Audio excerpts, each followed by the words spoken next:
आज हम अपना नेक्स्ट टॉपिक स्टार्ट करेंगे। आज का जो हमारा टॉपिक है वो मेडिकल फिज़िक्स और इलेक्ट्रोथेरेपी का है। वैसे फ़िज़िक्स में भी ये कवर हो सकता है। तो सबसे पहले हम देखेंगे एक्सरेज। एक्सरेज हैं क्या? An X-ray machine is basically like a camera. It uses X-rays to expose the film instead of visible light. X-rays वही रेज ही हैं, रेडिएशंस होती हैं हमारे पास। और इसके लिए जो मशीन हम यूज़ करते हैं सेम लाइक कैमरा होती है। कैमरा में हम विजिबल लाइट को यूज़ करते हैं, लेकिन जो एक्सरे मशीन होती है जिससे एक्सरे की प्रोडक्शन होती है वहाँ से एक्सरेज जो हैं वो यूज़ होंगे या वो प्रोडक्शन उनकी होती है। X-rays are similar to the light in that they are electromagnetic waves but they are more energetic, so they can penetrate many materials to varying degree. X-rays का हमने पहले भी पढ़ा था कि आयनाइजिंग और नॉन आयनाइजिंग में से, तो ये आयनाइजिंग रेडिएशन है, इसलिए इनकी एनर्जी ज़्यादा होती है और इनकी पेनिट्रेशन पावर भी ज़्यादा है। ये बहुत सारे मटेरियल्स को पास कर सकती हैं। When the X-rays hit the film they expose it just as light would. Various structures such as bone, fat, muscles, tumours and all other masses absorb X-rays at different levels. They do not let the X-ray energy pass through.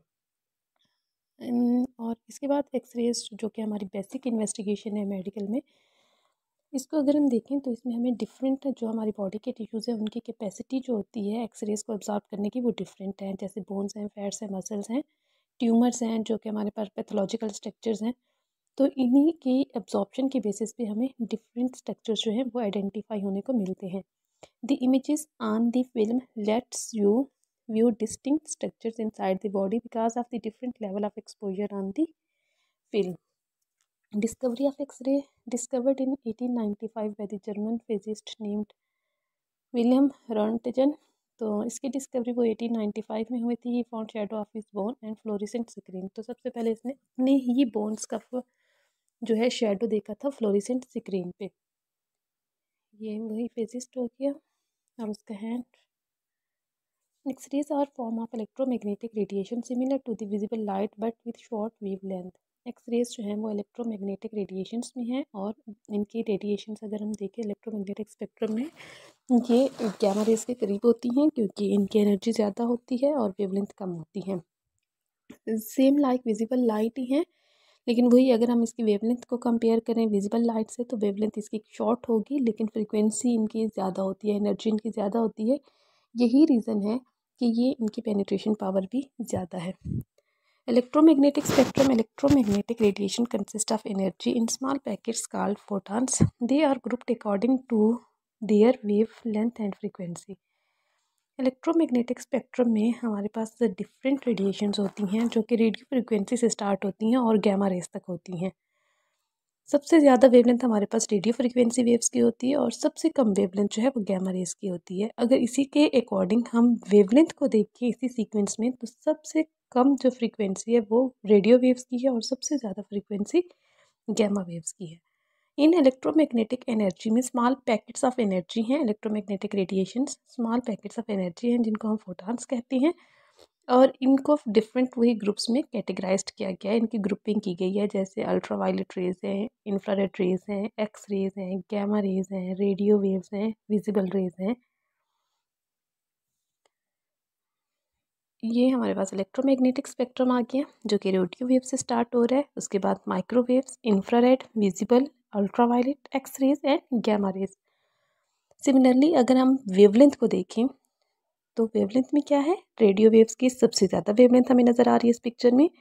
और जैसे जैसे हम gamma raise की तरफ move कर रहे हैं wavelength short होती जा रही है। सेम इसी तरह फ्रीक्वेंसी रेडियो वेव्स की कम है और गैमा रेज की मैक्सिमम हाईएस्ट है। प्रॉपर्टीज़ ऑफ एक्सरेज, क्योंकि हम पूरे इलेक्ट्रोमैग्नेटिक स्पेक्ट्रम को स्टडी नहीं करें, हम सिर्फ एक्सरेज को देख रहे हैं इस टॉपिक में, तो हम एक्सरेज की प्रॉपर्टीज़ देखेंगे। X-rays are electromagnetic radiations composed of small packets of energy called photons. बाकी रेडिएशंस की तरह एक्सरेज भी वही स्मॉल पैकेट्स ऑफ एनर्जी पे कंसिस्ट होती है जिनको हम फोटॉन्स कहते हैं। Travel at the speed of light, इनकी स्पीड ऑफ लाइट पे ही ये ट्रैवल करते हैं 3×10⁸ मीटर पर सेकेंड जो कि स्पीड ऑफ लाइट होती है। Travel in straight lines, highly penetrating, invisible होती है, इनको हम देख नहीं सकते, ब्लैकिंग द रेडियोग्राफिक फिल्म्स, और क्योंकि ये पास हो जाती हैं तो रेडियोग्राफिक फिल्म को जाकर ये ब्लैक कर देती हैं। प्रोड्यूस स्कैटर, और स्कैटरिंग का जो प्रोसेस है वो भी प्रोड्यूस करती है एक्सरेज। रेडियोग्राफिक फिल्म ब्लैक जो कि हमें नज़र आ रही है, और जहाँ पे अब्जॉर्प्शन हुई है बोन्स जो कि हैं वो रेडियो पैक होती हैं, तो वो हमें थोड़ी सी लाइट ग्रे शेड में नज़र आ रही हैं। Radio Lucent and radio pack, जब भी एक्सरेज की बात होती है तो एक्सरेज में हम दो टर्म्स यूज़ करते हैं, radio Lucent and radio pack. Radio Lucent meaning जो डार्क पोर्शन हमें नज़र आता है, और रेडियो ओपेक जो कि वाइट पोर्शन हमें नज़र आता है। Radiolucent refer that portion of processed radiograph which appears as dark और black, and radiopaque refers that portion of processed radiograph which appear as light या फिर white. Some normal anatomic structures and disease states can produce mixed radiolucent radiopaque images on the radiographs. हमारी body में जो different structures हैं, अगर उनमें कोई pathology हो जाए, जैसे मायोसाइटिस ओसिफिकेंस, नॉर्मल क्या होते हैं हमारे मसल्स ग्रेश ब्लैकिश नज़र आती हैं, लेकिन अगर उनमें ओसिफिकेंस फॉर्मेशन हो गई है, स्क्लेरोसिस हो गई है, हार्डनिंग हो रही है, तो ये एक पैथोलॉजिकल प्रोसीजर है जिसमें हमें ये दोनों चीज़ें मिलेंगी, रेडियो ओपेक भी और रेडियो ल्यूसेंट भी। ये स्कैटरिंग प्रोसेस है, क्योंकि पीछे हमने प्रॉपर्टीज़ में देखा था एक्सरेज स्कैटरिंग भी काज करती हैं। हाउ रेडियोग्राफ्स आर प्रोड्यूस्ड, अब इनकी प्रोडक्शन कैसे होती है। Production of radiographs X-rays are produced in the machine, ये मशीन में वही प्रोड्यूस होती हैं जैसे हमने बिल्कुल फर्स्ट स्लाइड में देखा था कि एक्सरेज मशीन जो है वो एक्सरे यूज़ करती है, सेम लाइक कैमरा ये वर्क करती है मशीन, लेकिन कैमरा जो है वो विजिबल लाइट यूज़ करता है, लेकिन मशीन ये वाली जो है ये एक्सरेज यूज़ करती है। X-rays interact with the patient, image is recorded in the X-ray plate. Production of X-ray radiation on the machine, अब हम डिफरेंट पार्ट्स देखेंगे इस मशीन के। The X-ray tube headed consist of a pair of electrodes, इसमें दो electrodes होती हैं, एक हमें पता है नेगेटिवली चार्ज होता है और positively charge, negatively charge cathode और पॉजिटिवली चार्ज एनोड। अब जो कैथोड होता है वो हीटर फिलामेंट होता है, और पॉजिटिवली चार्ज जो कि एनोड है वो टंगस्टन फिलामेंट है, टंगस्टन टारगेट जिसे कहते हैं। Steps in X-ray production, filament is heated and gives off cloud of electron, जब फिलामेंट को हीट अप किया जाता है तो फिलामेंट से इलेक्ट्रॉन्स जो हैं वो इमिट होंगे। A large electrical charges is placed in the cathode anode space causing the electron to race towards anode. Electrons produce हो रही हैं, इलेक्ट्रॉन पे नेगेटिव चार्ज है तो ये क्या होंगे पॉजिटिव, जो कि आप हमारा एनोड लगा हुआ है इस ट्यूब के अंदर उसकी तरफ अट्रैक्ट होंगे, तो वो एक स्पेस जो कैथोड और एनोड के बीच में थी वो इलेक्ट्रॉन्स ऑक्यूपाई कर लेते हैं। When they crash into the anode it causes X-rays to be given off, और यही इलेक्ट्रॉन जाकर जब टंगस्टन एनोड पे हीट करेंगे तो इनकी हीट होने की वजह से एक्सरेज की प्रोडक्शन होगी। X-ray machine components, the tube head where the X-rays are generated, control panel which regulates the strength and amount of the X-rays produced and trigger the exposure. Next है हमारा power supply which provide the energy to create the X-ray. X-ray tube with different components, labelling हुई हुई है 1 to 9। अब इनको one by one हम देखेंगे। 1 जो कि हमें ये लाइट येलो कलर का जिस पे लाइनिंग बनी हुई है ये फोकसिंग कप है हमारा। 2 ये हमारे पास फिलामेंट है जिसको हम हीट करते हैं तो इलेक्ट्रॉन इमिट होते हैं, और जो डॉटेड लाइन्स हैं ग्रीन कलर की ये इलेक्ट्रॉन स्ट्रीम है। ये जो स्पेस है ये सारी वैक्यूम है, इसमें कोई भी इलेक्ट्रॉन्स कोई भी गैसेस कुछ भी नहीं है, एयर वगैरह। टारगेट 5th पे ये टारगेट है हमारा टंगस्टन का जो बना हुआ होता है। 6 जो है टारगेट के पीछे ये कॉपर स्टेम है। 7 ये जो बना हुआ है वाइट कलर का पूरा चैम्बर ये लेड ग्लास का बना हुआ होता है, और ये जो हमें वेव जिगजैग सी नज़र आ रही है ये एक्सरेज की प्रोडक्शन है, जैसे इलेक्ट्रॉन्स वही टारगेट पे हिट करेंगे तो एक्सरेज की प्रोडक्शन हो रही है। और ये बीच में 9 जिसको लेबल किया हुआ है ये लाइट ग्रे सा हमें नज़र आ रहा है पार्ट, इसे कहते हैं बेरिलियम विंडो।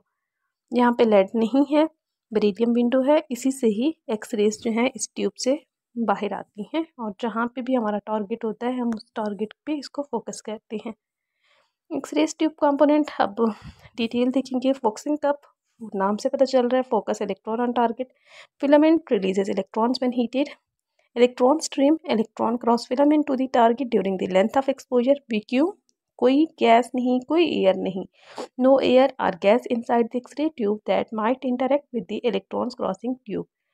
फिफ्थ टारगेट है X-ray produced when electron strike target. Copper arm है help remove heat from the target.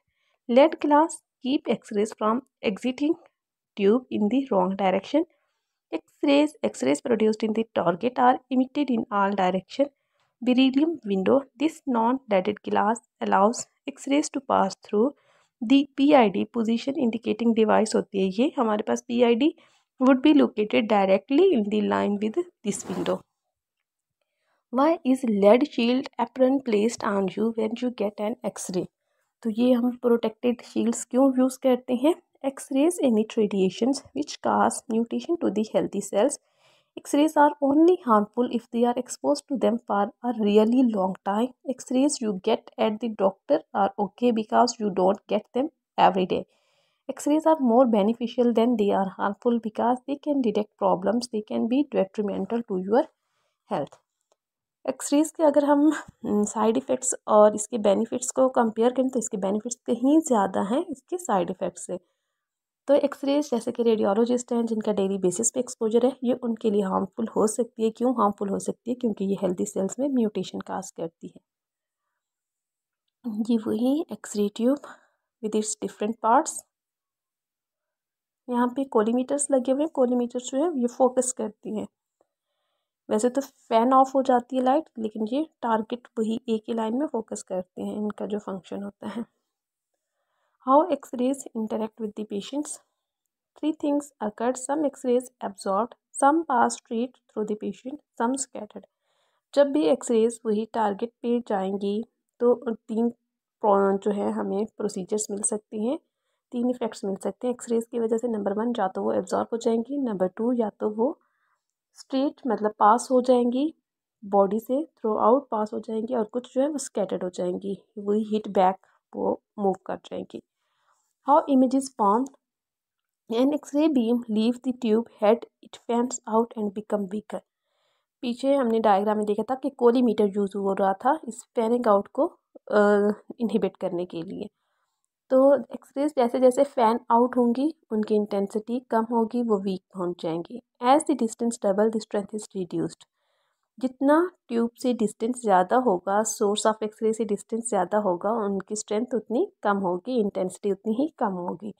Formation of the image है distance from the anode target to the film is called film focal distance. अब target tungsten से लेकर film तक का जो distance है वो हमारे पास फिल्म फोकल डिस्टेंस है। Changing the distance affect the quantity of the X-ray reaching the film. अगर हम इस डिस्टेंस को ज़्यादा करेंगे तो जो अमाउंट ऑफ एक्सरे है जो कि फिल्म तक रीच करेगी वो भी चेंज हो जाएगी। Increasing the distance means less X-rays reach the film. अगर डिस्टेंस ज़्यादा तो कम एक्सरेज आएंगी, अगर डिस्टेंस कम तो ज़्यादा एक्सरेज। ये वही किलो वोल्टेज पावर है हमारे पास।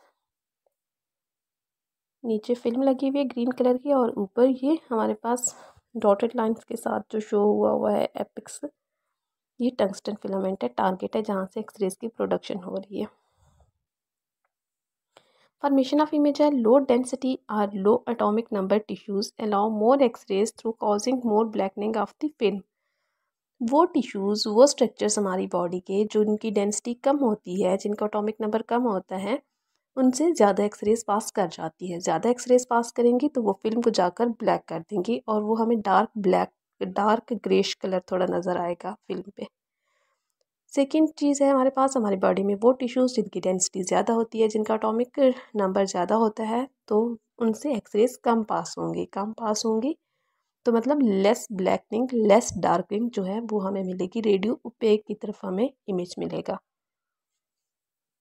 ये चेस्ट एक्सरे है। चेस्ट एक्सरे में हम देख सकते हैं लंग्स को और बोन्स को। बोन्स रेडियो ओपेक क्योंकि इनकी डेंसिटी ज़्यादा है और लंग जो कि सॉफ्ट टिश्यूज़ है इनकी डेंसिटी कंपेयर टू बोन कम है। Effect of kilo voltage increase KVP increase the penetrating ability of the X-ray photon. जितनी हम किलो वोल्टेज पावर उसकी ज़्यादा करेंगे पेनिट्रेटिंग एबिलिटी उतनी ज़्यादा होगी। More x-ray photon get through the darken film. बहुत सारे एक्सरे फोटॉन जो हैं वो वही डार्कन फिल्म प्रोड्यूस करती हैं। High KV produce darker image but poor contrast. ये लो कंट्रास्ट है जो हमारा ऊपर वाला इमेज है और जो डाउनवर्ड इमेज है वो हाई कंट्रास्ट है। लो एनर्जी इमेज और हाई एनर्जी इमेज अगर हम लेफ़्ट और राइट को कंपेयर करें तो जो लेफ़्ट साइड पे है ये हमारे पास हाई कंट्रास्ट इमेज है, जो लेफ़्ट राइट साइड पे है वो लो कंट्रास्ट इमेज है। अगर हम केवीपी की बात करें तो केवीपी जो है वो राइट साइड पे जो इमेज है उसका ज़्यादा है, क्योंकि पीछे हमने अभी पढ़ा है केवीपी अगर हम बहुत ज़्यादा कर देते हैं तो उसकी वजह से पुअर कंट्रास्ट प्रोड्यूस होता है। Let's see how many bones joints you can identify from the following X-ray. Next हमारे पास कुछ इमेजेस हैं जिससे बोन्स और जॉइंट्स को आइडेंटिफाई करना है।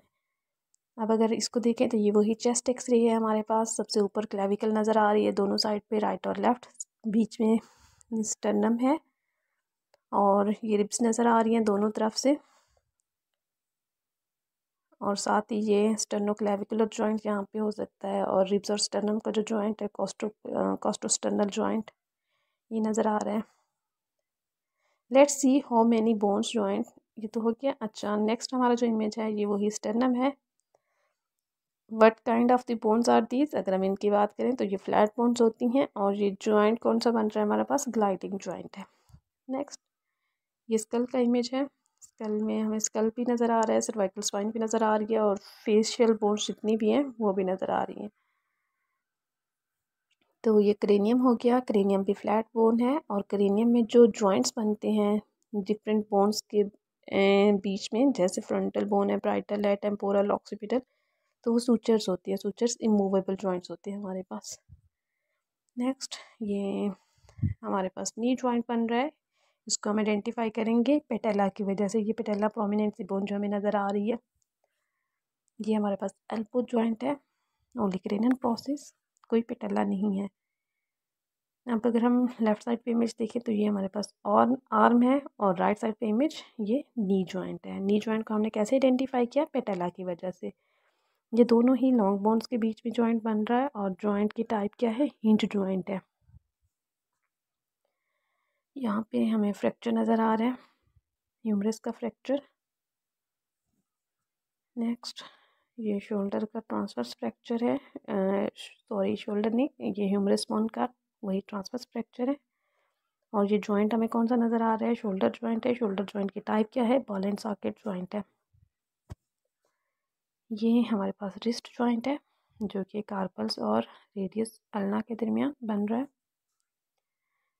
ग्लाइडिंग जॉइंट है।